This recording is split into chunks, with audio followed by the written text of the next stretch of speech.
స్వాధ్యాయ ప్రియులకు అనిత నమస్కరిస్తూ 4వ రోజు పత్రిజీ ప్రబోధాలు మానవాళికి మేలుకొలుపులు మొదటి భాగము. ఈ పుస్తకాన్ని మనందరం కలిసి కొనుక్కొని మరింత మందికి అందజేసి సక్సెస్ చేసి మరి రెండో భాగాన్ని కూడా స్వాగతించాలి. ఎందుకంటే పత్రిసర్ నోటి నుండి వచ్చే ప్రతి మాట ఒక ఆణిముత్యము. అవలంబించవలసింది మనకి ఏదుందో అది మనం అవలంబించాలి. అప్పుడే మనము ఆధ్యాత్మిక అభివృద్ధిని సాధించగలమేమో కదండి. సో నిన్నటికి కంటిన్యూ ఏంటో చూద్దామా.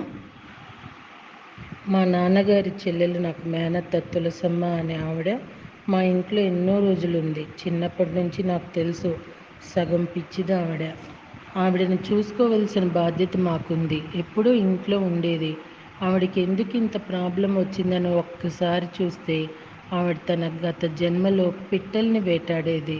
పిట్టల్ని పట్టుకొని ఒక్కొక్క రెక్కని విరుస్తూ ఎంజాయ్ చేసేది ఆవిడ.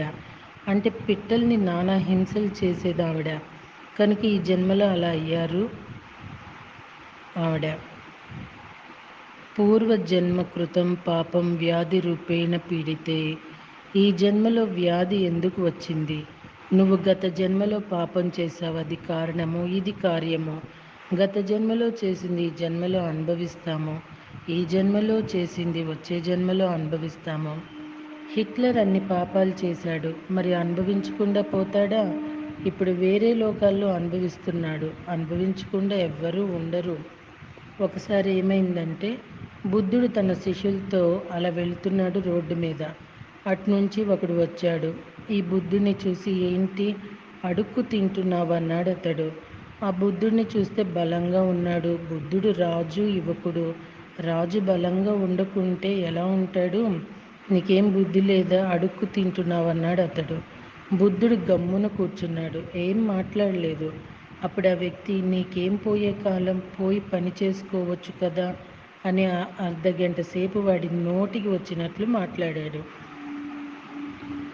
అర్ధగంట సేపు తిట్టిన తర్వాత బుద్ధుడు అతనితో, నాకు పావల ఇవ్వు అన్నాడు. నీ బ్రతుకు ఇంతే అని అతను పావల ఇవ్వబోయినాడు.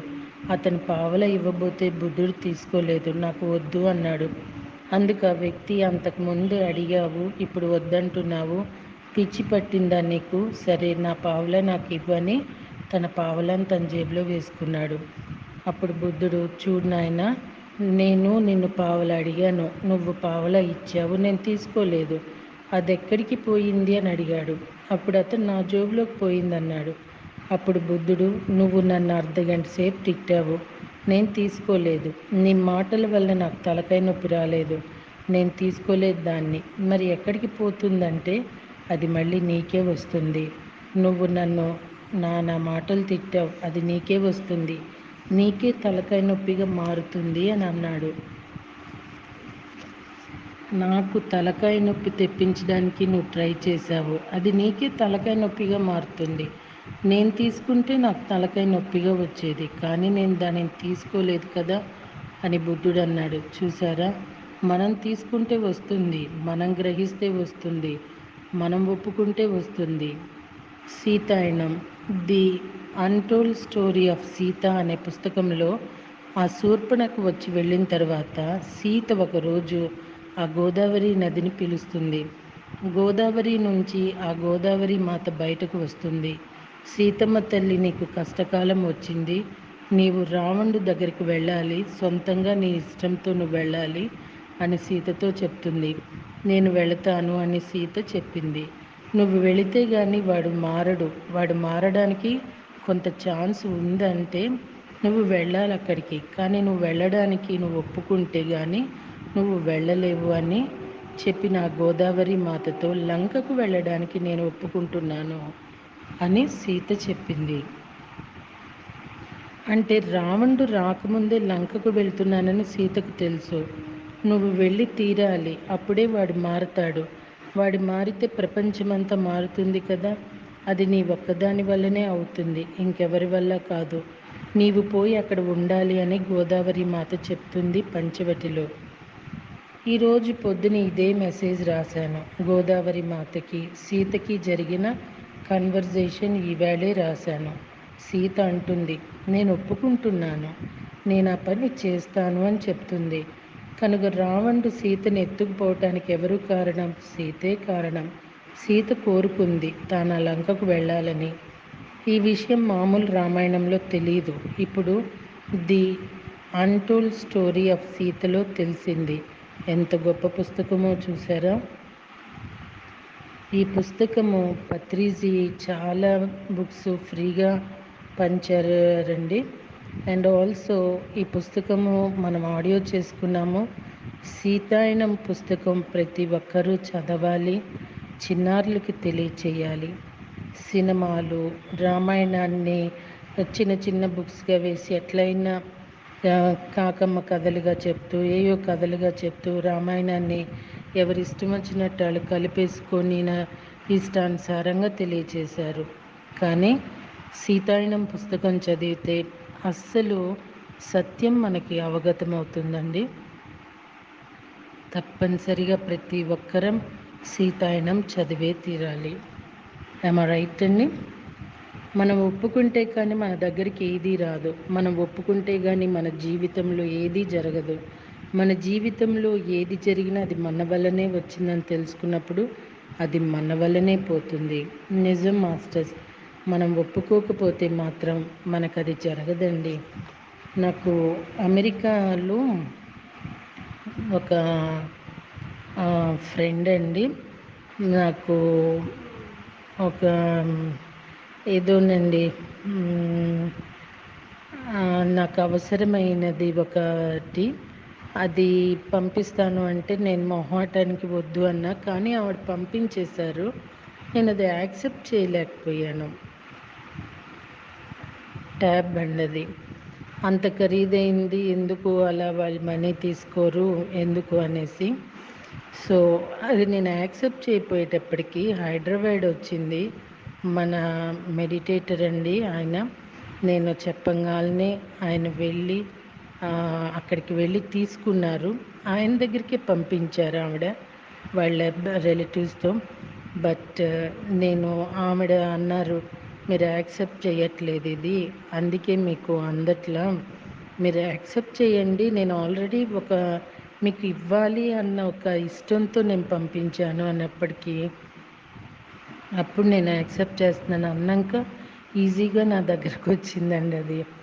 నాకు అప్పుడు అనిపించింది, మనం యాక్సెప్ట్ చేయకపోతే ఏది మనకు అంత సులువుగా రాదు, మనం యాక్సెప్ట్ చేస్తేనే వస్తుంది.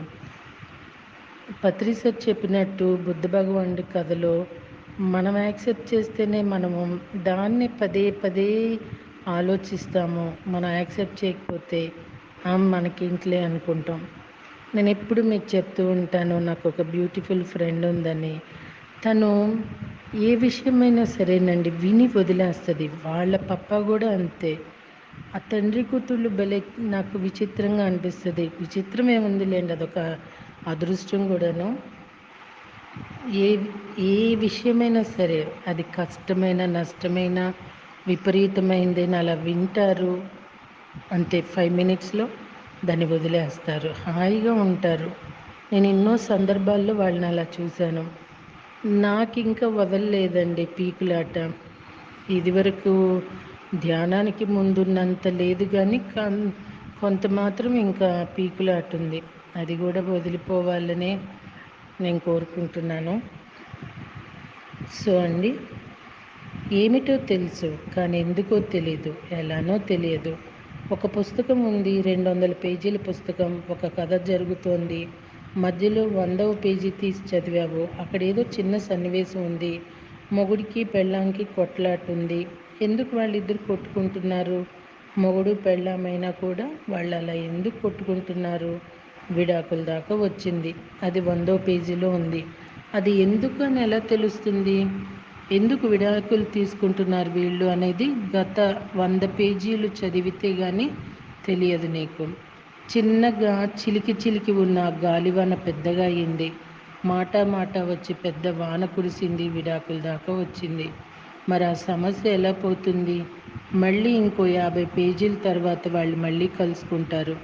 ఇద్దరూ వాళ్ళు చేసిన తప్పులు తెలుసుకుంటారు. మళ్ళీ కలుసుకుంటారు. చూసారా? అంటే మనం చేసిన తప్పు మనం తెలుసుకుంటే గానీ మనకు ఎలాగో తెలియదు. ఏమిటో అందరికీ తెలుసు. కానీ ఎందుకు అనేది తెలియదు. ఎలా అనేది తెలియదు.